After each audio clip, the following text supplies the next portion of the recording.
Jikaze, tujikaze, jikaze. African Father, jikaze, America. Tujikaze, jikaze. You are listening to African Father in America podcast by Simon Javan Okello, live from Seattle, Washington, USA. Thank you so much for joining us for today's incredible session of the African Father in America podcast. This is one of the episodes I was really excited about, and I can't do this on my own. I have so many things to share with you all today besides the special guest that I'm just going to introduce in a moment. We are going to talk a little more about this partnership that we have with Health Commons, and we are going to talk about Madaraka Festival, and also, as usual, we will talk about a beautiful African proverb. And today our proverb says that noise and hunting don't go together. Noise and hunting don't go together. You learn more. I'll share 3 nuggets of wisdom about it. For now, I'm just going to introduce my wonderful guest, who is also an amazing community leader here in the Seattle, Washington area, especially in the Zimbabwean community. Marsha, how are you doing today? Simon, I am great. Good to join you on the show this morning. Thank you for having me. Of course. Thank you for all the amazing work that you do, whether it's... What? Thank you. Your name came up 6 times this week. Oh, Simon. Is that right? The community, some events we were talking about, your name came up. Wow. I'm so glad.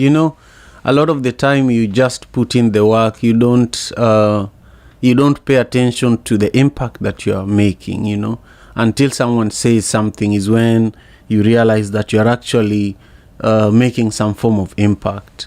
But first, go ahead. It's about the consistency too, because that was one thing I realized. You've been very consistent, and that's the thing I live by. Making sure I say what I do and do what I say. That's why even getting to this call today was hard, and you also were having a difficult morning, but we are both here, and you're consistently here on this call every day without fail, and that shows in your work, in your leadership, in everything you do, and that is what guarantees success. So we appreciate that. Of course. Thank you. I deeply appreciate that, especially coming from you. I deeply appreciate that. So this is a special series. You are the first among many African women leaders in our community that are being featured in this interview series, where we are learning a little more about women leaders here in the Pacific Northwest, in Washington State, from the African diaspora, who are doing incredible work, especially work that relates to COVID-19 in our community. How are we dealing with COVID-19 since the pandemic until now? In fact, there is some funding from the Department of Health here in Washington State that is meant to benefit the African diaspora community. So part of this is really to learn how your perspective is about, the COVID-19 situation in general. So we will talk about today's proverb, but also in a moment we will talk about, your thoughts, of course, about the proverb. We'll talk about your thoughts about the effects of COVID-19 in your community. We'll talk about best practices and learnings. So for those who are joining us on TikTok, thank you so much. Those who are joining us on YouTube, make sure you leave your comment with where in the world you're joining us from today. And then those who are joining us on Facebook and LinkedIn and Twitter, we are live on all those platforms right now. Also, let us know in the comments where you are joining us from. So, as I was saying at the beginning, here in Seattle, the African community is very, very small. And if you are out there in the community doing good work, you will have to run through Marsha. You'll interact with Marsha in some way, or you will hear that Marsha is in this part of the world in some way. because she will show up for you. Even if you're producing a Ugandan event, she'll come beautifully dressed and she will support you. And that's part of the benefit I have had of having you as a friend. And so, I also appreciate how you've supported this show consistently. And, without saying much, I want us to jump into number one: noise and hunting don't go together. That's our proverb for today. And so I want to quickly share the 3 nuggets of wisdom related to this, and then we'll go deeper into just understanding your own perspective on this proverb, and then going into some of the questions that our friends at Health Commons would love for us to discuss today. So number one. Real quick. Yes. I'm in my car. I had to sneak out. I have 2 young kids. I'm a single mom. I had to, because this time of the morning, the kids are still sleeping. I had to sneak out the house so that my noise would not wake up my household and do this call in the car. So this proverb is very appropriate for me this morning, because I said, if I make any noise, I will not be able to take this call, and let me do it in the car because I'll wake up my household. So I'll let you carry on. I had no idea, Marsha, that you're in the car. I can't tell. Yeah, you have a perfect production studio in that car, Yeah. That too. That's wonderful. Thank you again for making the time. So the first nugget of wisdom says some activities such as hunting requires focus, patience, and precision. The second nugget says that be mindful of your actions. And the third one says that respect nature and the environment. So, Marsha, talk about this proverb briefly. Noise and hunting don't go together. What does it bring up for you? Yeah, it definitely brings up, the skill, having to be knowing, what goes with the other. If you're going to be a hunter, you have to know how to be quiet. And I've actually seen that hunters become almost like military personnel. They have movements that they use if they're hunting with other people to say, okay, now it's time to stop. They'll use the fist to show that it's time to stop. Now it's time to move. Now they sometimes have to be on their stomachs and use tactical skills to be able to get the result, which is the prey, to get the game.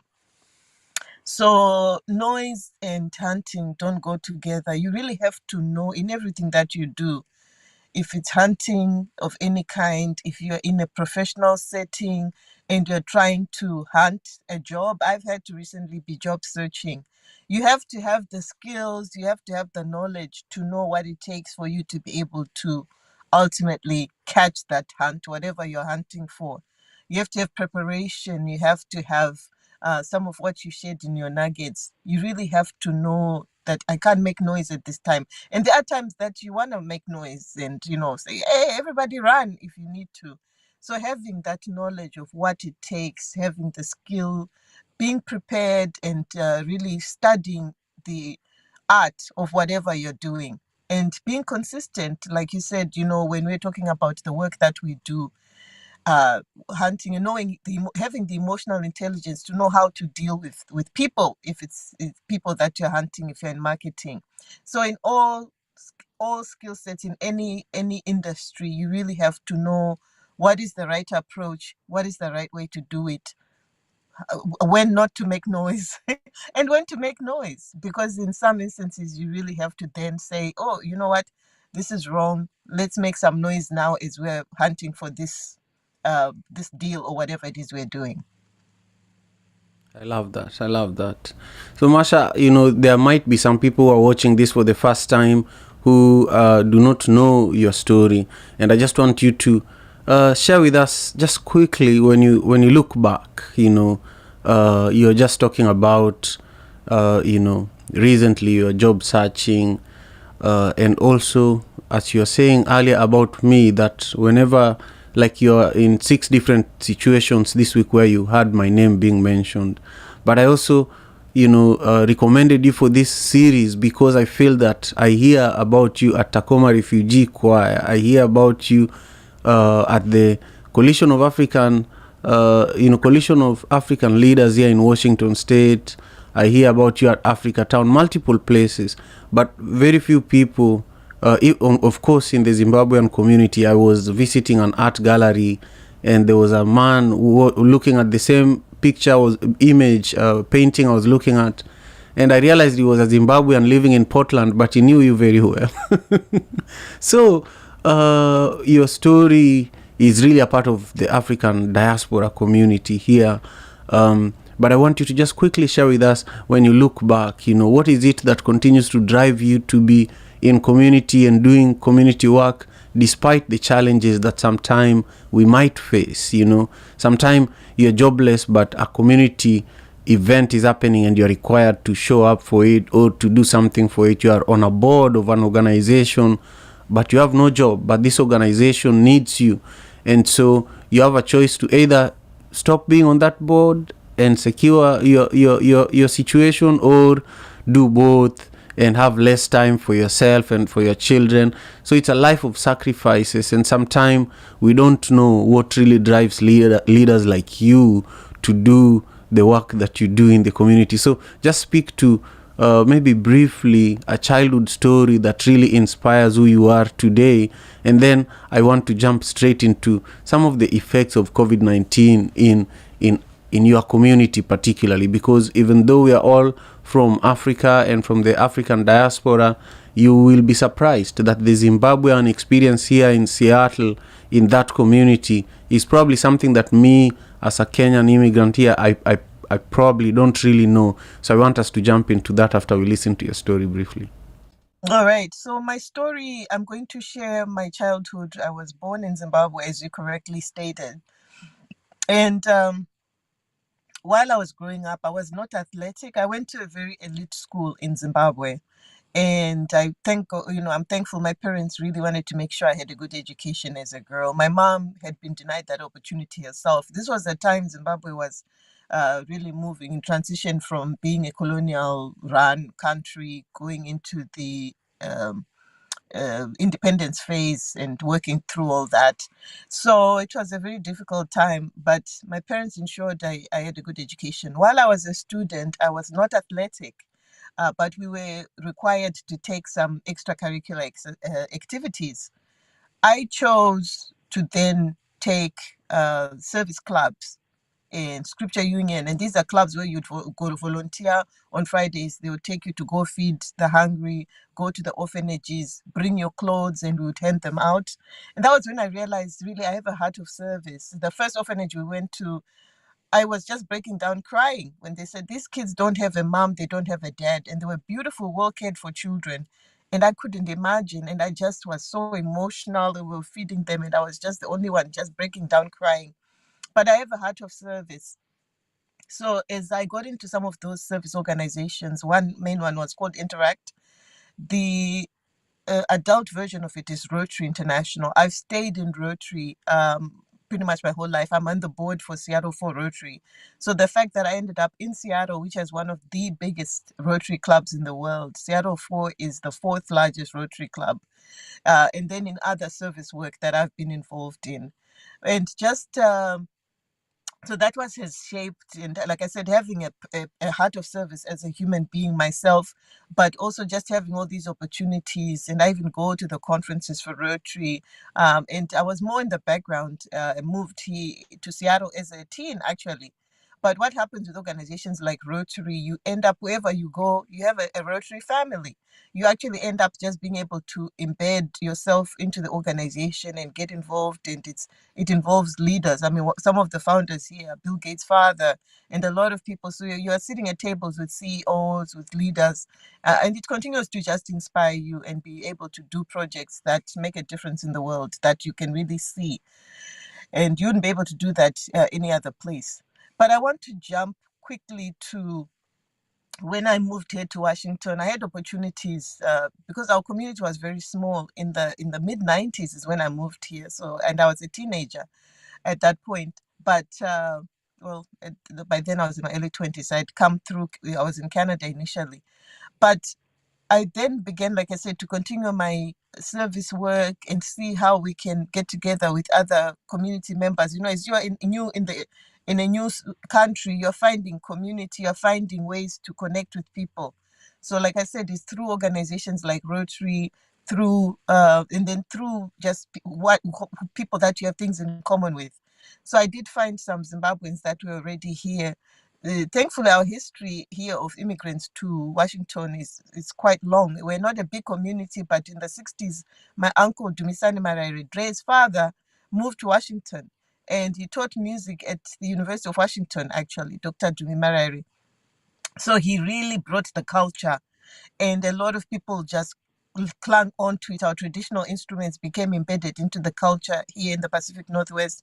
It was so embraced. So our culture and heritage was brought to this area by my uncle Dumisani Marari in the 60s. So it was just easy as you move and you say from Zimbabwe, oh, people, they know marimba, they know mbira, they know our instruments, they know our culture. And but long story short, the last few years, I'd taken a bit of a backseat with the community work. We have had some new families. Some of the original people that we used to lead the community with had moved on, or some were no longer involved. But we had a new community member who emerged, Mr. Kanosi Chakwera. Inspiring, and he was so passionate. He had young kids about how do we keep our culture going, how do I teach my kids my language, how do we get together as a community. And he jumped when the COVID pandemic happened. He really jumped into leadership, helped rally our community. We got some funding and grants to just help support each other through financial hardships, through the mental trauma that was going on, through medical access, and some of the foundations were giving money to communities, and we really registered and became started to get more formal. He unfortunately died of COVID when the world reopened. He went back to the office and he got sick a few days. It turned out he had contracted COVID and he died in his home. And it was such a sad loss for our community, worldwide. He was such a powerhouse of a man who was really rallying so many of us to do so much again about preserving our culture, about, being proudly Zimbabwean and teaching our kids where we are from, what it is to be a Zimbabwean, and perpetuating our culture.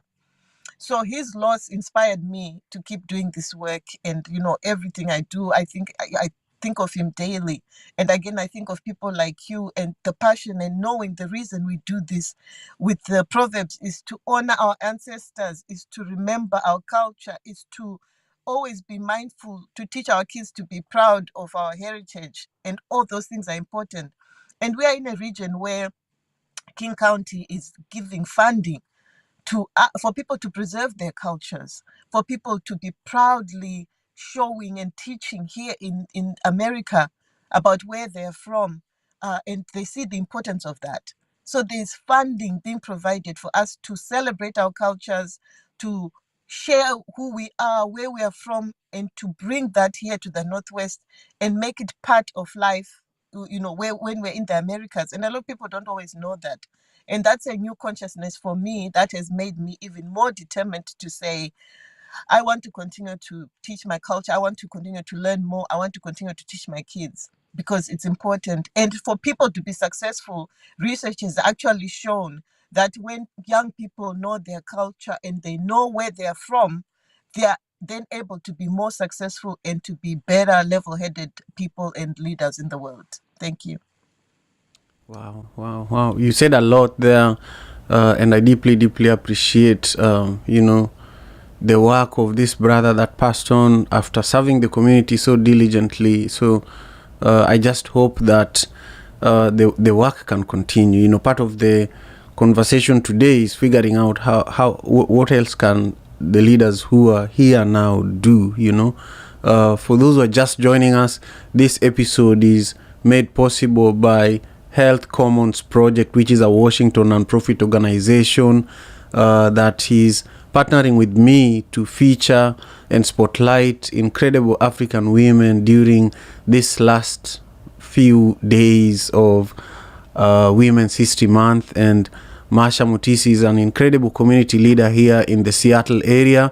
And so we are having a conversation with her, learning about her and particularly the Zimbabwean community here in Seattle, Washington.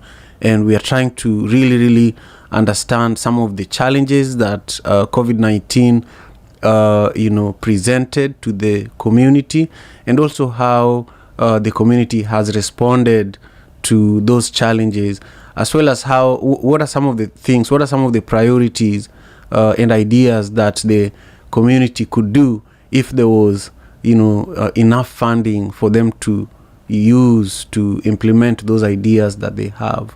So if you're just joining us, make sure you subscribe to my YouTube channel. And if you are joining us on TikTok, thank you.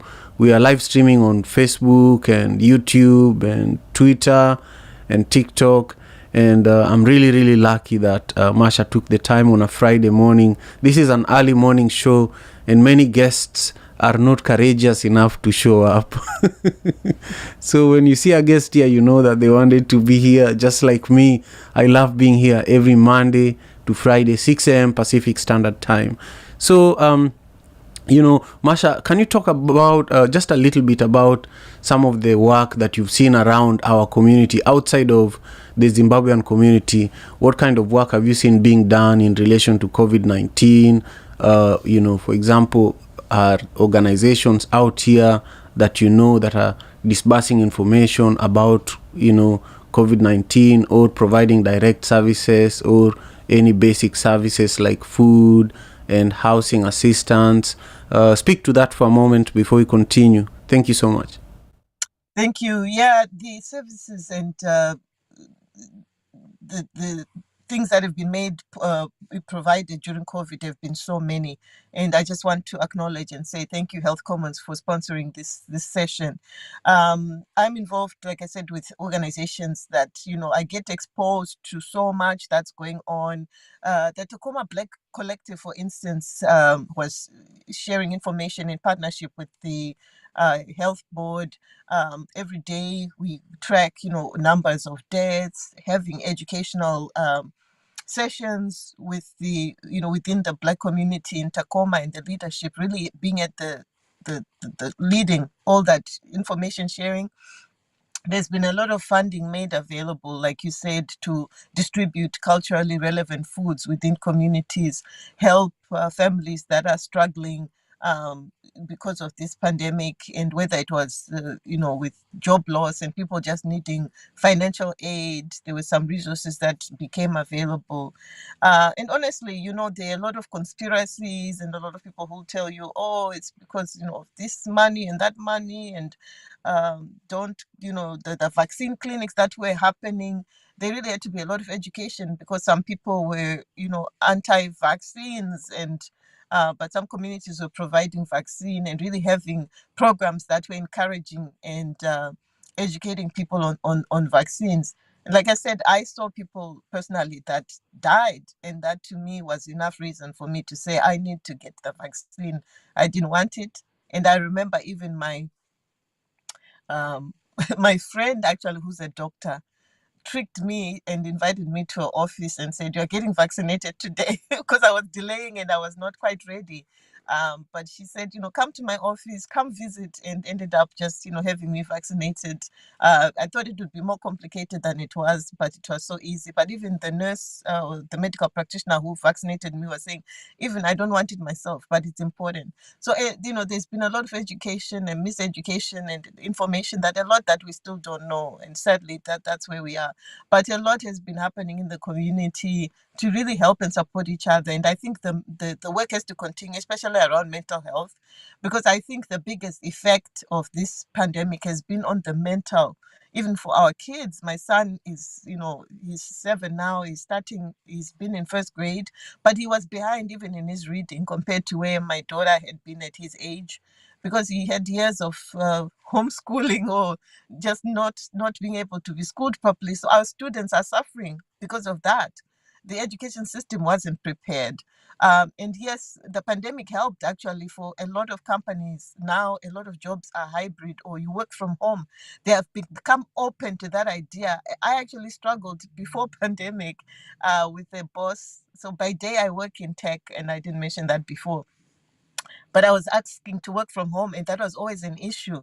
My boss was not open to that idea, but now more and more people are open to people working remotely, having their employees have that hybrid and having that work-life balance.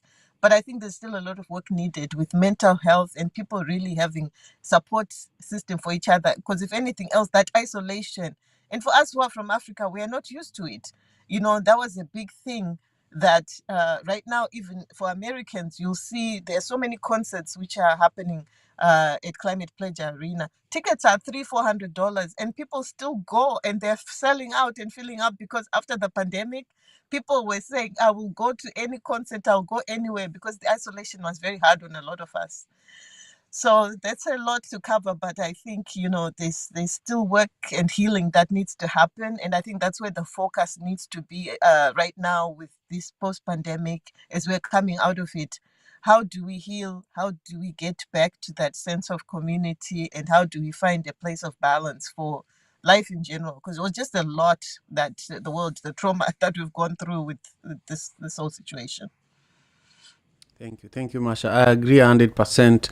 I want to ask a couple of other questions, and I hope you will be able to stay with me at least for another 10 or so minutes.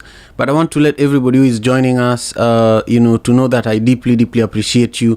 I want you to share in the comments, how did COVID-19 impact you and your community? I want to know. So share in the comments, whether you're watching on Twitter, on Facebook, on TikTok, or here on YouTube. Share in the comments so that I can really read how COVID-19 impacted you and your community. If you're watching today's episode, it has been made possible by Health Commons Project, which is a Washington-based non-profit organization that this spring 2023 is doing this program that is called the Community-Driven Outreach Program in partnership with the Department of Health, Washington State's Department of Health. And this program is going to help improve COVID-19 information access and equity. It's going to help develop meaningful and cultural appropriate access to information and communication, and it's also going to help grow existing communication and engagement with communities, especially in the African diaspora. So there's going to be funding for organizations from the African diaspora. From April 2023, there will be funding. So take a moment and go and look up healthcommonsproject.org so that you can learn a little more. Masha, I want to come back to you, and considering all the work that you've said, leaders in your community have done, you have also done, the weight of the challenges that COVID-19 left us with, do you think that more work is necessary in order to make the situation better? And if so, what are some of the priorities? What are some of the activities that need funding when from where you're sitting? Yes, I believe more work is definitely needed. It's been interesting for me to see how there was such a pivot from just yesterday. I was thinking about at the grocery store, I would not walk in without somebody spraying some sanitizer all over my body, sanitizers on every corner. And now they are not there anymore. We've gone from having sanitizer everywhere we turn to no sanitizers even in the stores. And I'm like, goodness, this COVID is apparently still here, or at least these flus and bugs are still happening. So we still need to continue to have ways to protect ourselves, the sanitizing, keeping our hands clean. I remember when I visited Japan, noticing they have wash basins even in the McDonald's at the door. They have a water station with soap for people to wash hands. So that general hygiene and sanitation must continue. But the mental health effects, as I talked about, the isolation, some of those services, I really needed, with people really being able to work through and recover. A lot of companies now, some of the financial effects are starting to take effect. Companies are laying people off. Some of the online sales that were being experienced are not happening. So economically, people still need support. We know, I know people in tech who are high earners who are being laid off right now. Hundreds of thousands of them in this region. Where will they go next? Where will those jobs come from? And while they are not working, they need support. These people are, they've got big mortgages and things that they need to be paying. And then our education system, like I said, a lot of young people that were supposed to be homeschooled, some schools just didn't have the equipment and they were not prepared for it. So a lot of students are behind. In their learning. So services that help young people in the education system for them to be able to be successful, it's really important, because I think these effects are going to be long running, because as these young people are growing up, they're already behind. So those are some of the suggestions I have, and in general, just being able to help communities, people to stay connected, and deal through some of the conspiracy theories, and really continue to educate people, because like I said, there's a lot that's not known. I personally now have health issues and things that I wonder, it's the timing. It started right when the COVID vaccine, when I got it, so I don't know which is which, which are related to female health issues.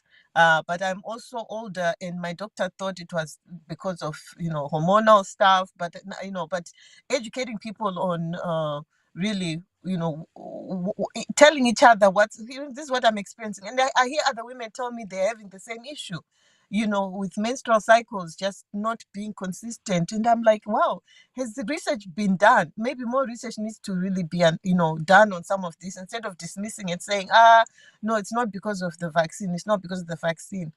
Because there's a lot that you talk to people in rooms and they'll say the same thing. And I'm going, wow, if 5 of us are here, surely there must be, this is enough to do research on this. So that's it. Yeah, I agree. I agree that there's a lot of mystery when it comes to transparency around this COVID-19 vaccines. People are being encouraged to use the vaccines, and in fact, you can't travel. I remember traveling in the midst. We lost Marsha here for a second. I'm back. Okay. Oh, okay. Anyhow, I'll bring you back in a second once you figure out your light. If you're just joining us here, my name is Simon Okelo, and I am the host of the African Father in America podcast.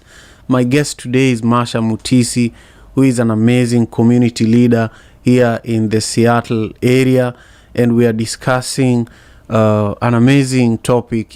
First we started with an African proverb that says noise and hunting don't go together, and that's really much related to this issue of COVID-19. Today's episode is supported by Health Commons Project, and it's allowing us to go a little deeper into the effects of COVID-19 in our community here in the African diaspora. We've talked about some of the work that organizations, individuals, and businesses have been doing, providing direct or indirect services to counter the effects of COVID-19, but also what people can do with some of the funding that is now available through the community-driven outreach program that Health Commons Project is doing in partnership with Washington State's Department of Health. So, right now we are having a conversation with Marsha here and just trying to understand this mysterious part of the COVID-19 vaccine. Literally before this conversation, I was looking at an Instagram post by Jane Aidu, who is the first Secretary General for COSATU, who he wrote an article actually that I need to go and read. But you find that people who were very pro-vaccine are now coming out and talking about their family members being impacted by COVID-19, their own health being somewhat related to the vaccines that they took. And so for me, as a podcaster and the host of this conversation today, and I'll be hosting multiple similar conversations over the next few weeks, I just want to learn, and I want to document and then share with the relevant people that can really help provide the right funding to our community leaders and our organizations, but also help us really go deeper and understand, how do we deal with this? Are we consuming something that is going to impact us, like the propagandists are saying, or are we just screwed? What are we going to do? Should we go back to the herbs that our ancestors used to consume to deal with situations like this? What should we do? Tell us in the comment, how are you dealing with COVID in your own community? What do you think needs to improve? What are some of the barriers? What are some of the things that you think are barriers to the improvement of communication around COVID-19? Talk about some of the things you feel that needs to be addressed, especially as this community-driven outreach program is being rolled out here in Washington State. Where do you want to see the over $10 million go into? Marsha, talk about that for a moment, and let's hear from the audience too. Share in the comment what you think this money should do. Yeah, I think some of those conversations need to be had, because they're really tough conversations. Because as we're talking about, collecting data and information, now that a lot of, millions of people have been vaccinated and things like that, but you still find there's a lot of hush being this response when you try to talk and ask some of the questions and say, guys, this is what I'm experiencing. So and so is experiencing it too. People will be like, no, that's not good to talk about that. But we need to really have open conversations, with, like we said, with having had the vaccines. A lot of people that I know now that are having COVID were vaccinated, and that's expected. But at least, the point is that they survive, you don't die from it. But at the time, it seemed like if you're vaccinated, you don't get COVID, but that's turning out not to be the case. But so really just making sure, all this seeming like it was saying one thing and doing another, what's really the expected information that, that we should know, and collecting data based on what people are experiencing right now. I'd actually heard, again, somebody saying if you're blood O type, you won't get COVID. I never got it, and I'm an O type, blood type. And I heard that a little bit, and I never heard it researched or talked about. So going into research with some of those ideas and facts would be good, because like I said, I know there's so many theories. But some of the concern is about, some of the hospitals that continue to now push drugs on people that are very, very strong in terms of, if somebody now gets COVID, they're getting on all these drugs, which again are said to be very extremely, harsh drugs, but because hospitals get paid to give those medications and to put people on ventilators still that maybe might not need it. So you hear some of those stories. So yeah, some of that money needs to really go into really more research and helping people understand more and still having the conversations, because like I said, now it just seems like it's been thrown into the back burner and people are moving on to the next set of news, whereas this is still something that we need to talk about. And what happens with the people that are losing jobs? So maybe some of that money needs to go to help some of those families, help them pivot maybe to other industries. I remember during the last recession, there were families who went from working in top IT jobs to opening pizza shops. How do we get into other skill sets for those who are losing jobs that are no longer going to happen? Because as we move more into robotics and things like that, some jobs will definitely just be automated, and people will no longer be needed. How do we help our workers to be prepared out? But like you mentioned correctly, continuing with those families that were impacted that still need our support. We really need to figure out how we do that. For instance, the family I'm talking about, they live out in Kitsap County, away from where there's not a lot of population of our other community.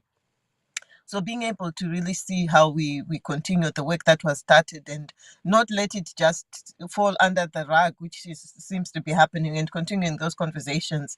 It still needs to happen, and really going out to the community and asking what people need, and just making sure that continues. Because it seems, there are some people who benefited from this whole COVID thing, made money, and don't really care. Simon, I think at the end of the day, that's what makes a difference. Really being leaders who care genuinely about the community and not dropping the ball on other issues, the cancers that people are experiencing. Even if now there's, less COVID, but we've got people who are suffering from mental health issues. We've got cancer, victims that still need the same amount of support. When somebody has cancer, when we've got community members who have young kids with drug issues, it's happening a lot in our African community. How do we have the same rigor behind addressing some of those needs as we had around COVID? It was a big deal. It's still a big deal, but drug issues are a big deal. Cancer is also a big deal. Let's have the same rigor around these other issues, and let's help people that are experiencing them and keep going and be consistent. Because it seems some leaders were just around, COVID, for their own gain, but really caring about the people and saying, how do we help? And even having access to health care, having health benefits. Not everybody can get sick and go to the doctor, And so how do we get access to health? I know that in the Immigrant Solidarity Network has been advocating for having a special health insurance for people that are undocumented. So those are things that we need to further look into and support, making sure people just have general health care, access to health. If you get sick, you're scared to go to the doctor because you can't afford the bill. Thank you. Yeah, I love that. I love everything you share with us. And I just want to give a quick shout out to our audience members who are joining us for today's conversation. Before I do that, though, I want to let you all know that today's episode was made possible by Health Commons Project, which is a non-profit organization based here in Washington State. And Health Commons Project is partnering with Washington State's Department of Health. And through that partnership, the community-driven outreach program is happening. And that's part of why we're having this conversation. We are doing a series of interviews currently with incredible African women leaders to celebrate Women's History Month, which is March. But also, as April approaches, for example, April 15th, we have a big dinner that we are organizing as part of the One Vibe African Dinner series at Rumba Notes Lounge in Seattle. So save the date, April 15th. And also be aware that from April 2023 to the summer of 2024, there is funding being provided through this community-driven outreach program. And if you want to learn more, you should go to the Health Commons Project website and learn more. Applications for this grant starts next month. So if you're watching this, if you're listening to this podcast, you're one of the first people that are learning about this opportunity. So there's no reason why you should not go after this funding, especially if you're in Washington State. Now, just quickly, Marsha, think about how everyone who is watching and listening to our show today can stay connected with you. For now, I just want to give a shout out to all our guests who are joining us today. I see Lavender. Thank you for being here. I see my friend John of Carbon Credits Exchange joining us. Thank you for being here. I see Cabs. Thank you for being here. And also Kesiwa. We've come to the tail end of our time together today, Marsha, and I just want you to share with us your closing comments, and also how can everyone who is watching and listening stay connected with you. Thank you. Yeah, your dinner is happening just around the time of our Zimbabwe Independence Party as well. So we'll be joining and celebrating in many ways, and we'll share more. But my Instagram is Mambokadzi, Mambokadzi. that's really the best way to get a hold of me, Mambukazi on Instagram. Also use the same handle on Twitter. And I do a bit of Facebook, but Instagram and Twitter are the best ways to connect with me. So thanks for having me today, Simon. Thanks for this great show. Of course, Lady Lion Mambukazi.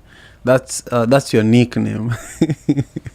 Hey, I just want you to know that I deeply appreciate you for making the time, and now you're free to go back to your beautiful little ones, and keep up the good work. I'll connect with you tomorrow. Hopefully I'll be able to join you for the Tacoma Black Leaders gathering that happens every Saturday morning. Again, to everyone who joined us for the show today, thank you. We'll see you next week, Monday to Friday, same time, 6 a.m. Pacific Standard Time, for another series of African proverbs and beautiful conversations with leaders like Marsha, who is here with us today. Peace and love. Okay, take care. Bye. African father in America. Tujikaze, tujikaze, jikaze. Tujikaze, tujikaze, jikaze. African father in America. Tujikaze, tujikaze, jikaze. You are listening to African Father in America podcast by Simon Javan Okello, live from Seattle, Washington.